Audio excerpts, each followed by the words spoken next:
Welcome to the Life of Study. In this video, we will cover the consumer budget of our chapter number 4, Consumer Equilibrium in terms of indifference curve. Right? In my previous video of economics subject, I had completed properties of indifference curve. So in this video, we will cover the consumer budget. Actually, there are two means concept of regarding consumer budget. The first one is budget line and the second is budget side. So first of all, we will talk about that what is the meaning or what is the concept of budget line. Okay, so without time wasting, now move to the next topic.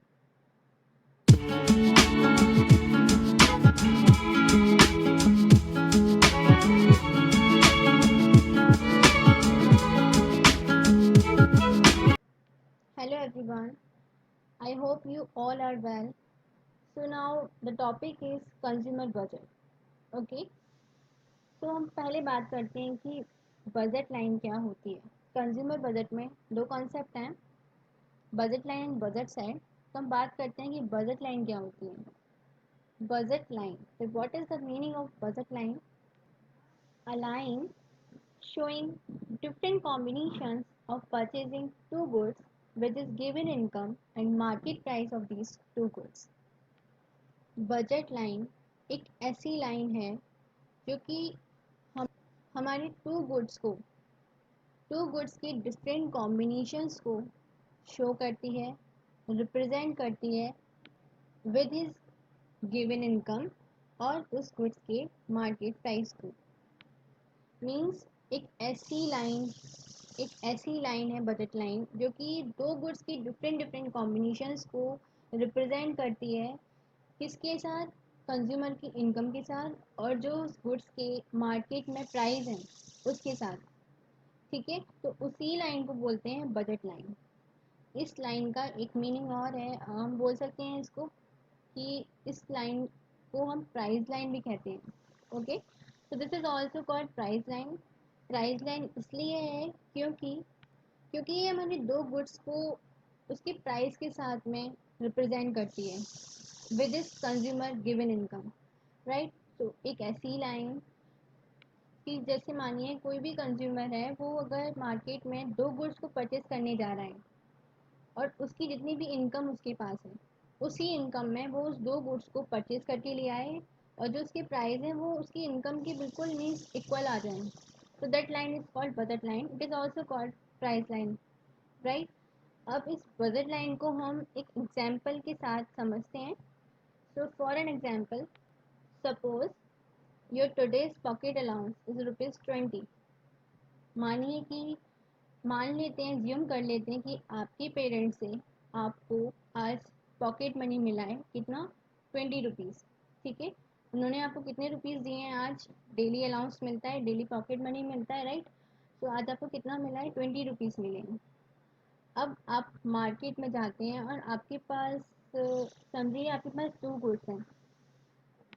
Means आप market में दो goods purchase करने गए हैं and the two goods are, first one is Dairy Milk chocolate and the second is 5 Star chocolate. Okay, so suppose करते हैं कि market में डेयरी मिल्क चॉकलेट जो है वो कितने की है? ₹10 की है. राइट, एंड सेम बिल्कुल 5 स्टार भी कितने की आती है? ₹10 की आती है. ओके, बट हमारी जो मनी इनकम है जो हमारे पेरेंट्स ने हमको दी है वो कितनी है? ओनली ₹20 है. राइट, अब उसी ₹20 को आपको इन दोनों चॉकलेट को परचेज करने में स्पेंड करना है. राइट, अच्छा एक चीज़ और मान लेते हैं कि अगर मानिए आपको केवल डेयरी मिल्क चॉकलेट ही चाहिए. ठीक है, 5 स्टार चॉकलेट आपको परचेज नहीं करनी है. तो क्या करेंगे आप? If you want dairy milk, right, अगर आप डेयरी मिल्क खरीदना चाहते हैं, परचेज करना चाहते हैं मार्केट से, and the price of these means chocolate, dairy Milk chocolate is ₹10. और आप मानिए आपके पास इनकम केवल 20 है और आप डेयरी मिल्क खरीदना चाहते हैं, तो आपने एक डेयरी मिल्क परचेज कर ली. ठीक है, जब आपने एक उसकी यूनिट परचेज करी, एक क्वांटिटी उस डेयरी मिल्क की परचेज करी, मीन्स उसकी चॉकलेट आपने एक परचेज करी, तो वो आपकी चॉकलेट कितने रुपए की पड़ी? ओनली 10 रुपीज़ की पड़ी, राइट। बट अभी भी आपके पास 10 रुपीज़ हैं, अभी भी 10 रुपीज़ बाकी हैं, बिकॉज आपने केवल एक ही चॉकलेट परचेज करी है, that is 10 rupees chocolate. Okay. अब इसी सिचुएशन में आप देखिए, इसी वाली कंडीशन में दूसरा पॉइंट देखिए कि अगर मानिए आपके पास मीन्स जो चॉकलेट आ रही है वो 10 रुपीज़ की ही आ रही है। ओके। और आपके पास और जो आपके पास इनकम है वो कितनी है? 20 रुपीज़ है। ठीक है। आपने क्या किया, उस डेयरी मिल्क चॉकलेट की क्वांटिटी एक और बढ़ा ली, यानी आप एक तो परचेज कर ही रहे थे पहले, बट आपने एक डेयरी मिल्क की क्वांटिटी और बढ़ाकर आपने उसको 2 परचेज किया, यानी आपने कितनी चॉकलेट परचेज करी?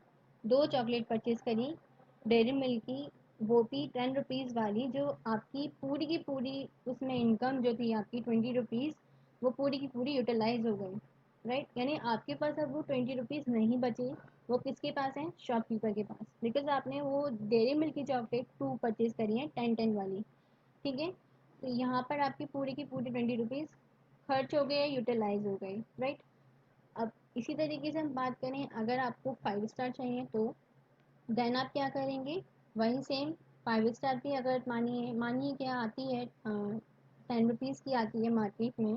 ओके। तो बट आपको केवल एक ही क्वांटिटी चाहिए, उसकी एक ही चॉकलेट परचेज करनी है 5 स्टार की, बट आपके पास 20 रुपीज़ हैं, तो आप क्या करेंगे? 10 रुपीज़ की 5 स्टार परचेज कर लेंगे, अभी भी आपके पास क्या बचा है? 10 रुपीज़ बचे हैं। रादर देन आप क्या कर सकते हैं, मीन्स 10 रुपीज़ की तो आ ही रही है, तो आपने मतलब वो टू चॉकलेट परचेज कर ली 5 स्टार की, तो आपकी 20 रुपीज़ उसमें स्पेंड हो गए। ठीक है। बट यहीं अगर हम बात करें दो गुड्स की, ये तो हमने वन वन चॉकलेट वहाँ से ली या जो भी समझ में आया आपको, बट अगर हम बात करें बोथ गुड्स की, अगर हमको डेयरी मिल्क भी चाहिए और 5 स्टार भी चाहिए, तो उसके लिए हम क्या करेंगे? हमारे पास जो रुपीज़ हैं वो 10 10 रुपीज़ की आती है मार्केट में। ठीक है। तो आपने क्या किया, एक जो यूनिट है, एक चॉकलेट आपने डेयरी मिल्क की परचेज करी और एक आपने 5 स्टार की परचेज करी, उससे क्या हुआ? आपके पास दोनों गुड्स आ गए। ठीक है। आपने वो दोनों गुड्स परचेज कर लिए और अपनी पूरी इनकम उसमें यूटिलाइज कर दी, मीन्स 20 रुपीज़ आपने डेयरी मिल्क और 5 स्टार को खरीदने में स्पेंड कर दी, राइट। तो ये क्या हुआ उसमें, हमारी पूरी की पूरी इनकम इन दोनों चॉकलेट में यूटिलाइज हो गई। क्लियर। तो इसी ये जो कॉन्सेप्ट है इसी को बोलते हैं बजट लाइन। अब एक चीज़ और करते हैं, हम इसी कॉन्सेप्ट को एक बार ग्राफ पे और देख लेते हैं कि बजट लाइन कैसे शो होती है। Okay. So now move to the graph. So this is our graph, budget line. ये इसको हम बजट एंड प्राइस लाइन भी बोलते हैं। ओके। तो यहाँ पे क्या हो रहा है, जैसे आपको मैंने ऊपर भी बताया था, डेफिनेशन में क्लियर किया है कि जो बजट लाइन है वो क्या रिप्रेजेंट करती है? वो different combination of two goods को रिप्रेजेंट करती है with this given income and the market price of this goods, right. So इस लाइन में भी वही चीज़ दिखाई जा रही है कि देखिए, ये 10 रुपीज़ है और आपने केवल एक ही चॉकलेट परचेज करी है, कोई भी मान लीजिए डेयरी मिल्क या 5 स्टार, तो आपके 10 रुपीज़ वहाँ पे कंज्यूम मतलब स्पेंड हो गए। नेक्स्ट कॉम्बिनेशन पे आए, ये कॉम्बिनेशन जा रहे हैं ABCDE, राइट। तो सेकंड कॉम्बिनेशन पे आए, हमने क्या किया, वही जो 20 रुपीज़ थे उसको हमने पूरे तरीके से यूटिलाइज कर दिया किसी भी चॉकलेट पर। ठीक है। जैसे मानिए आपने डेयरी मिल्क चॉकलेट ली, तो वो 10 रुपीज़ की आती है और आपने 2 चॉकलेट उसकी परचेज करी, तो आपकी 20 रुपीज़ उसमें स्पेंड हो गए। तो यही एक ऐसी लाइन जो कि डिफरेंट कॉम्बिनेशन दिखाती है दो गुड्स की। दो गुड्स यहाँ 5 स्टार भी मान सकती हैं। ओके। तो ABCDE ये सारे क्या हैं? कॉम्बिनेशंस हैं। तो आई होप आपको क्लियर हुआ कि ग्राफ क्या होता है बजट लाइन का। ओके। नाउ इसके बाद हम बात करते हैं कि the what is the equation of budget line. ठीक है। तो ये बजट और प्राइस लाइन की इक्वेशन है। क्या कहती है ये? That is Px into q x plus Py into q y equals to y. देखिए, मनी इनकम को वाई से डिनोट किया गया है इकोनॉमिक्स में, राइट। मनी इनकम को हम वाई से डिनोट करते हैं। तो ये क्या है, ये कोई भी जो डेयरी मिल्क गुड्स है, ठीक है, हमने पहला गुड्स क्या माना है? Good x dairy milk. और जो सेकंड गुड माना है, गुड बाई, वो हमने क्या माना है, 5 स्टार चॉकलेट। सो यहाँ पे क्या हुआ कि जो हमारे जो डेयरी मिल्क का जो प्राइस है वो कितना है, 10 रुपीज़ का। ठीक है, तो 10 rupees of dairy milk price into कितनी परचेज करी है हमने dairy Milk chocolate, only one, plus जो सेकंड 5 स्टार चॉकलेट है उसका प्राइस कितना है, 10 रुपीज़ का, और हमने उसको कितनी परचेज करी है, वन, वन उसकी क्वांटिटी परचेज करी है। तो 10 into 1 plus 10 into 1 that is 20, right. 10 plus 10 20, तो हमारी पूरी की पूरी इनकम जो थी, हमारी जो इनकम हमें मिली थी पेरेंट्स से, वो हमने पूरी की पूरी इन दोनों चॉकलेट में क्या कर दी, यूटिलाइज कर दी। ओके, तो यही हमारा बजट और प्राइस लाइन की इक्वेशन है। ओके, अब बात करते हैं कि बजट लाइन का स्लोप क्या होता है। जैसे हमने प्रीवियस चैप्टर में पढ़ा था, पीपीसी वाला जो कॉन्सेप्ट है, तो पीपीसी का स्लोप है वो एमआरटी दिखाता है, ठीक है, मार्जिन रेट ऑफ ट्रांसफॉर्मेशन। और जो इंडिफरेंस कर्व का स्लोप है वो एमआरएस शो करता है, मार्जिन रेट ऑफ सब्स्टिट्यूशन। इसी तरीके से बजट लाइन का भी स्लोप होता है, वो क्या शो करता है। एक बात और मैं आपसे बोलना चाहूँगी, अगर आपने प्रीवियस वीडियो नहीं देखी है तो प्लीज़ आप उसको देखिएगा, अदरवाइज ये कॉन्सेप्ट आपको क्लियर नहीं होगा, बिकॉज ये कॉन्सेप्ट आईसी पर ही डिपेंड है। Okay, so now move to the slope of budget line.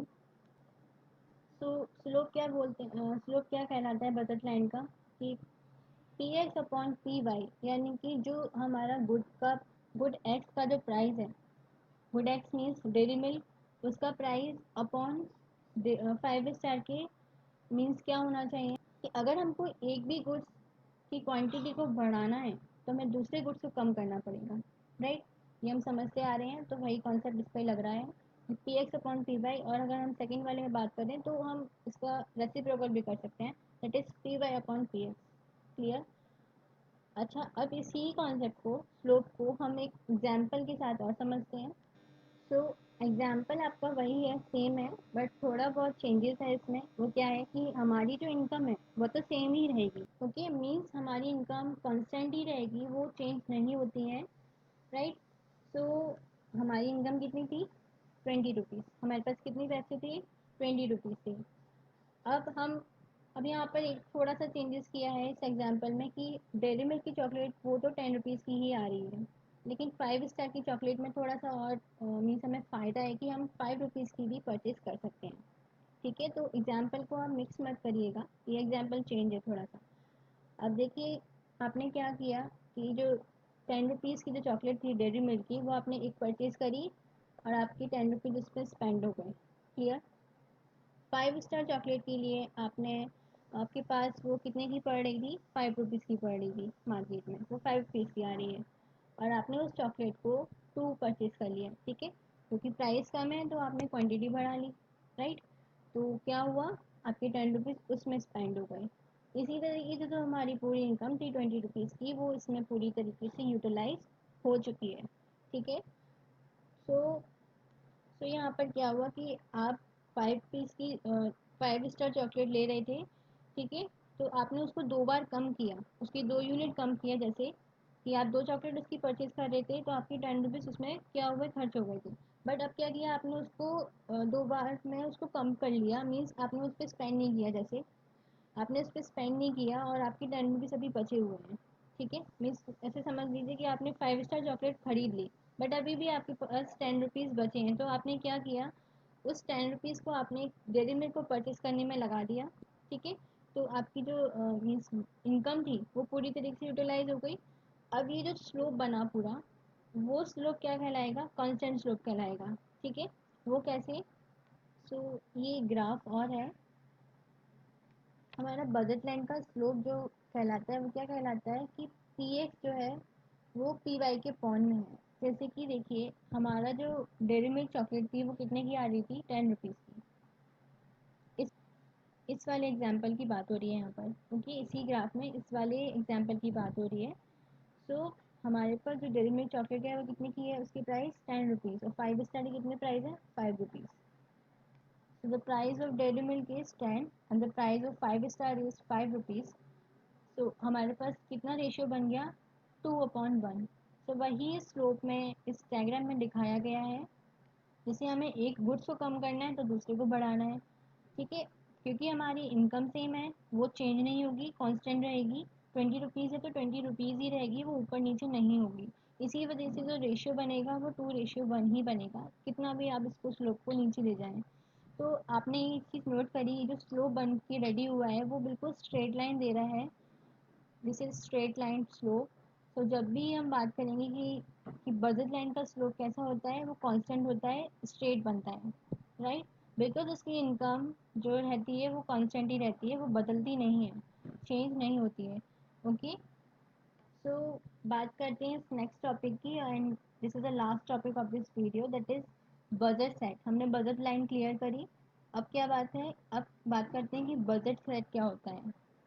Definition दोनों की सेम है, बजट सेट या बजट लाइन, ठीक है। बट ये क्या है, ऐसा सेट है जो कि दो गुड्स माने हैं हमने, दो गुड्स के कॉम्बिनेशन को इंक्लूड करता है उसके प्राइस के साथ। बट इस पे जो भी खर्चा करेगा कंज्यूमर, जो भी एक्सपेंडिचर करेंगे कंज्यूमर, वो हमारी इनकम के या तो कम होगा या उसके बराबर होगा, बट उससे ज़्यादा नहीं होगा, ठीक है।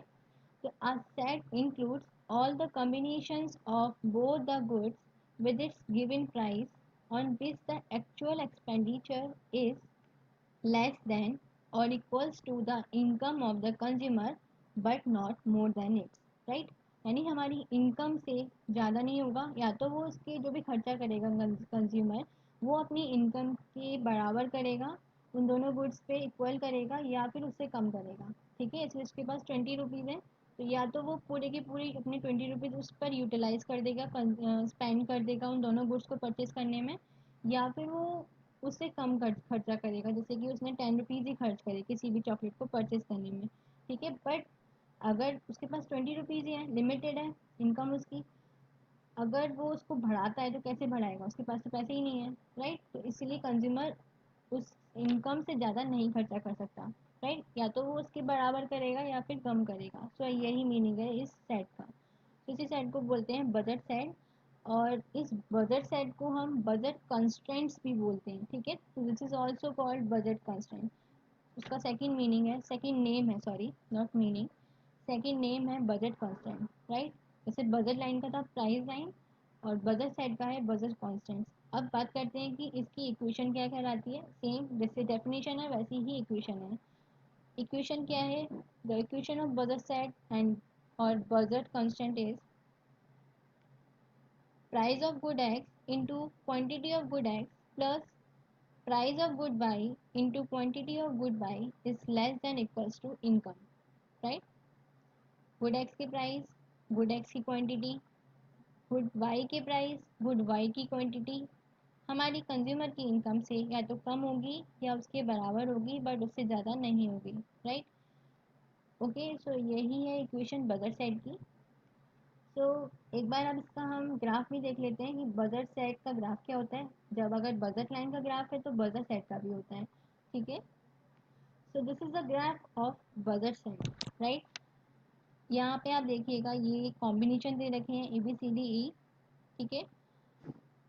इस बजट सेट में क्या बोलता है कि हमारी जो भी इनकम है वो या तो उस गुड्स के जो हम परचेज कर रहे हैं वो बराबर होगी या उससे कम होगी, बट उससे ज़्यादा नहीं हो सकती है, ठीक है। हम ज़्यादा खर्च नहीं कर सकते हैं अपनी इनकम से, या तो उसके बराबर हम खर्च करेंगे किसी भी दो गुड्स पर, या उसके मीन्स हम कम खर्च करेंगे, राइट। तो ये कुछ कॉम्बिनेशंस हैं जिस कॉम्बिनेशन का नेम हम बोलते हैं फीजेबल और अटेनेबल कॉम्बिनेशन, मीन्स जहाँ पर हम कंज्यूमर अटेन कर सकता है। ये जो लाइनिंग बनी है, ये लाइनिंग इसलिए ये शो कर रही है अंदर की तरफ, ग्राफ में अंदर की तरफ ये इसलिए शो कर रही हैं बिकॉज अगर कंज्यूमर इसके बाहर परचेज करते हैं, ठीक है, बट उनकी जो लिमिटेड इनकम है वो केवल 20 रुपीज़ है, 20 रुपीज़ से ऊपर नहीं खर्च कर सकते वो, ठीक है। तो अगर वो खर्च करेंगे तो वो हमारा पॉइंट क्या कहलाता है, नॉन ऑर्डिनेबल और नॉन फीजेबल कॉम्बिनेशन, जो कि पॉसिबल है ही नहीं है। बिकॉज हमारी इनकम कितनी है, 20 रुपीज़ की, 20 रुपीज़ से ऊपर खर्च वो नहीं कर सकते। लेकिन हाँ, वो 20 रुपीज़ से नीचे खर्च कर सकते हैं, वो 10 रुपीज़ खर्च कर लें, 15 रुपीज़ खर्च कर लें, ठीक है।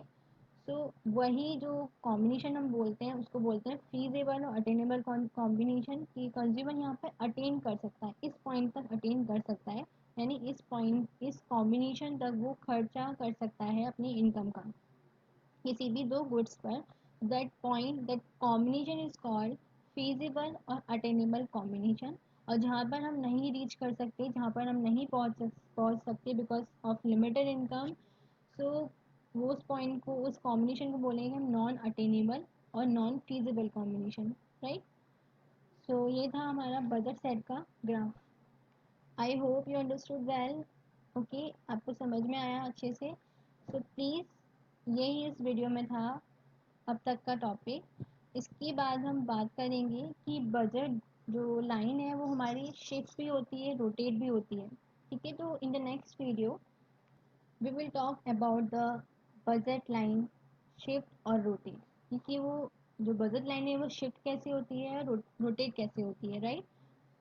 Okay, so guys, if you like my concept, so please hit the like button and subscribe my channel, and click the bell icon also, by which you will get my all the videos by the help of notifications. So thank you so much for watching this. Thank you.